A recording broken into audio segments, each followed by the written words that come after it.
जय जलाराम बापा। नमस्कार साथियों, मैं हूं दिनेश ठक्कर बापा। आप देख रहे हैं एएमपीएम टाइम्स। साथियों, आप सभी से निवेदन है कि कृपया कर इस चैनल को सब्सक्राइब कर लेवें। जो साथी पहली बार आज पधारे हैं उनसे भी मेरा आग्रह है कि वे इसे सब्सक्राइब करें। इसके अलावा बेल आइकन को भी दबावें ताकि नोटिफिकेशन का लाभ बराबर रूप से मिलता रहे। साथियों, मुझे पूरी उम्मीद है कि आप मेरे इस निवेदन को सहर्ष स्वीकार करेंगे और जलाराम बापा से पूरी तरह भक्ति भाव से जुड़कर हर अध्याय का लाभ प्राप्त करेंगे।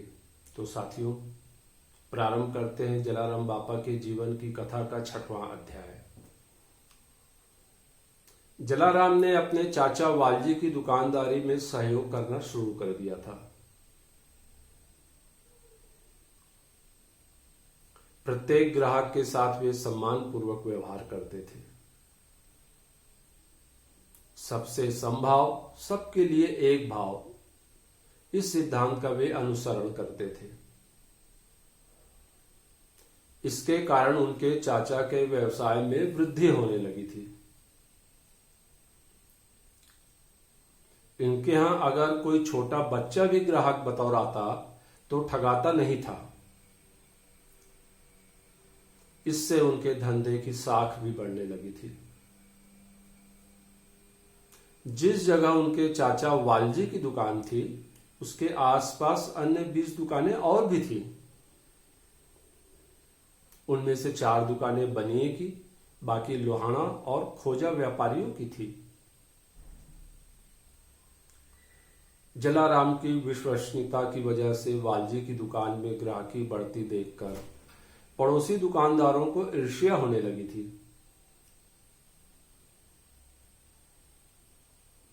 वे जलाराम को उस दुकान से बाहर करवाने की साजिश रचने लगे थे।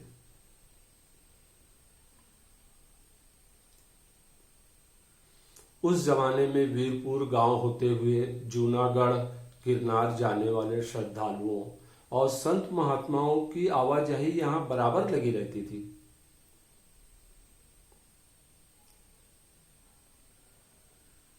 तीर्थ यात्रा पर निकले लोगों के लिए वीरपुर गांव बेहद सुविधाजनक पड़ा हुआ करता था। भिक्षु साधुओं को तो पूरा भरोसा रहता था कि जलाराम यहां उनके रुकने खाने का प्रबंध अवश्य कर देंगे।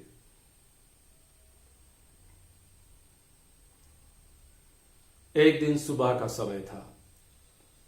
साफ सफाई के बाद दुकानें खुलने लगी। तभी दर्जन भर साधुओं की एक मंडली बाजार आ पहुंची।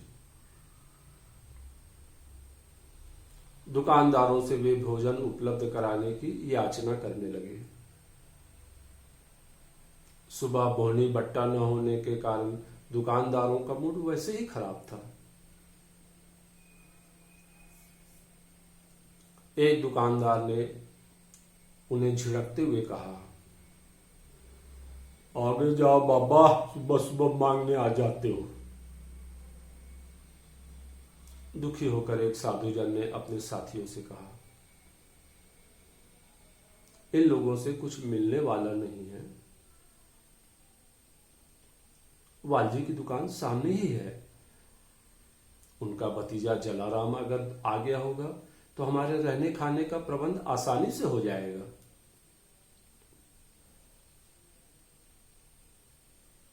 वहीं खड़े एक स्थानीय नागरिक ने भी सहमति जताते हुए कहा, बाबा जी, તમારી વાત साची छे। जलाराम किसी को निराश नहीं करते। आप लोग इधर उधर मांगने की बजाय जलाराम के पास जाइए, आपका काम बन जाएगा।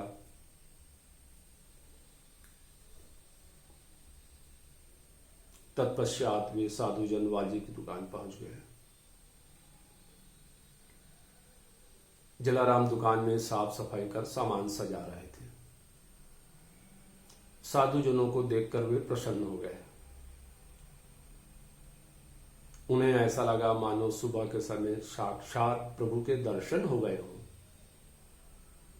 उन्होंने हाथ जोड़कर नम्रता से कहा, पधारिए बाबा जी, सेवक के लिए क्या आदेश है? मुझे आप लोगों की सेवा कर आंतरिक प्रसन्नता मिलेगी। मंडली के एक वयोवृद्ध साधुजन ने याचना भरे शब्दों में कहा, बच्चा, हम लोग गोकुल मथुरा से आए हैं। द्वारका की यात्रा पूर्ण कर अब हम लोग प्रभास, पाटन, जूनागढ़ और गिरजार जा रहे हैं। तू अगर हमारे भोजन और विश्राम का प्रबंध कर देगा तो भगवान तेरी मनोकामना पूरी करेगा। बच्चा, तेरा कल्याण होगा।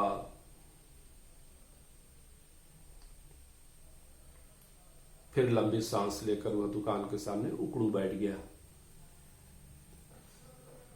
जलाराम ने तपाक से कहा, जो आज्ञा बाबा जी, आप बिल्कुल चिंता न करें, सब प्रबंध हो जाएगा। आप अपनी मंडली से कहिए वे रहवासा जाकर नित्य कर्म से निपट लें और आप यहीं रुकिए, मैं भोजन की आवश्यक सामग्री निकालता हूं। यह सुनते ही बुजुर्ग साधुजन प्रसन्न हो गए। सबने मिलकर जलाराम का जय घोष किया, जय जलाराम, जय जलाराम।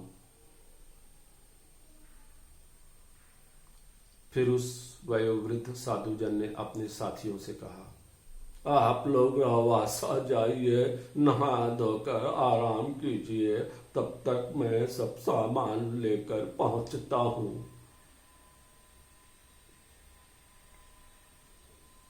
पड़ोस में एक बनिए की दुकान थी। जलाराम की प्रसिद्धि और उसके यहां ग्राहकी में बढ़ोतरी देखकर वह ईर्ष्या की आग में जल रहा था।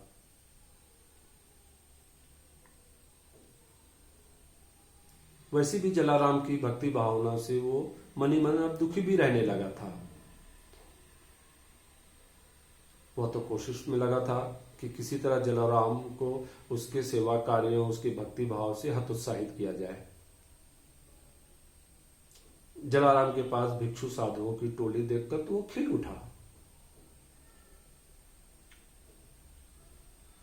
उसे लगा आज अच्छा अवसर है वालजी से जलाराम की चुगली करने का। उसे अंदाज था जलाराम इन साधुओं को कुछ न कुछ अवश्य देगा।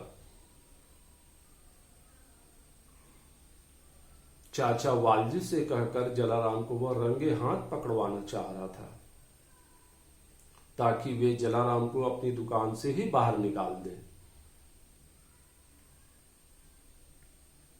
मन ही मन यह योजना बनाकर वह बनिया पड़ोसी दुकानदार फिर जलाराम के प्रत्येक क्रियाकलापों पर नजरें केंद्रित किए रखा।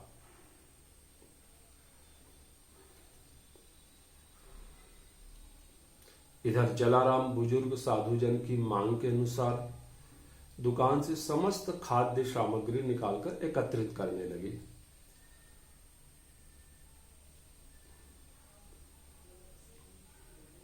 घी रखने के लिए साधुजन के पास कोई बर्तन नहीं था, इसलिए जलाराम ने दुकान का लोटा ही दे दिया। चावल, दाल आदि सामान को रखने के लिए दुकान में रखा कपड़ा भी दे दिया।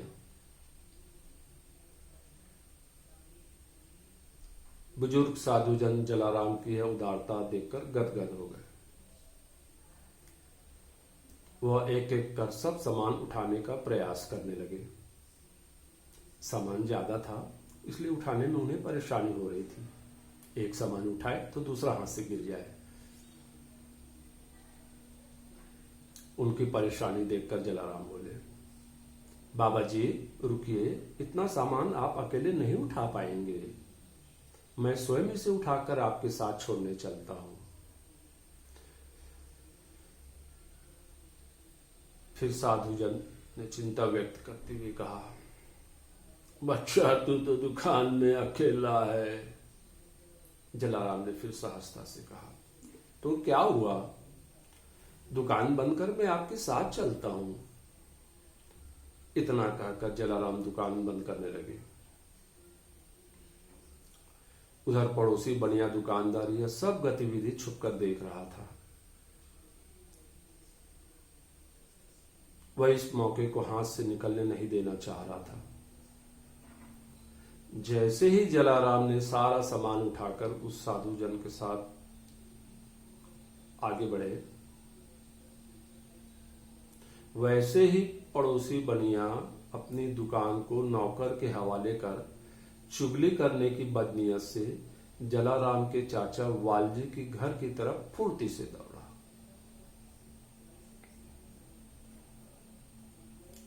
लेकिन बीच रास्ते में ही उसकी वालजी से भेंट हो गई। वालजी अपनी दुकान की तरफ ही जा रहे थे।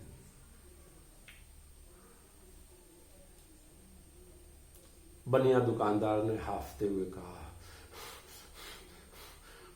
अच्छा हुआ वालजी भाई आप यही मिल गए, मैं आप ही के घर जा रहा था।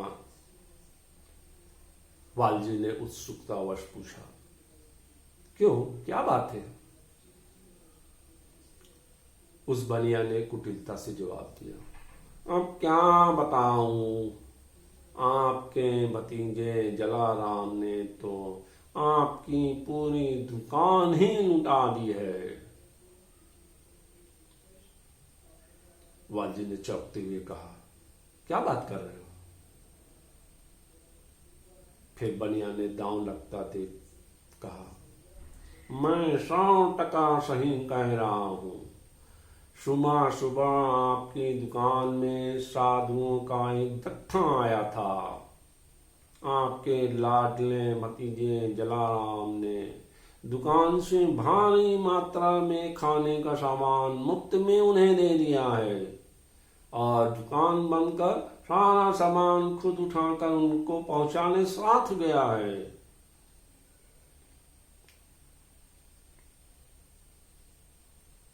बनिया मिर्च मसाला लगाकर पूरी घटनाक्रम बड़े मजे से बताने लगा। पहले की 2-4 झूठी घटनाएं भी उसने बताई। यह सब लगी बुझाई सुनकर वालजी का तो माथा ठनका, आंखें लाल हो गई। हालांकि वे अपने भतीजे जलाराम की भावनाओं और कार्यों से अच्छी तरह वाकिफ थे, लेकिन एक साथ दर्जन भर साधुओं के रहने खाने के प्रबंध की बात सुनकर वे तो आग बबूला हो गए। उनको महसूस हुआ भतीजा जलाराम उनके लगाव और छूट का गलत लाभ उठा रहा है। वे सोच में पड़ गए।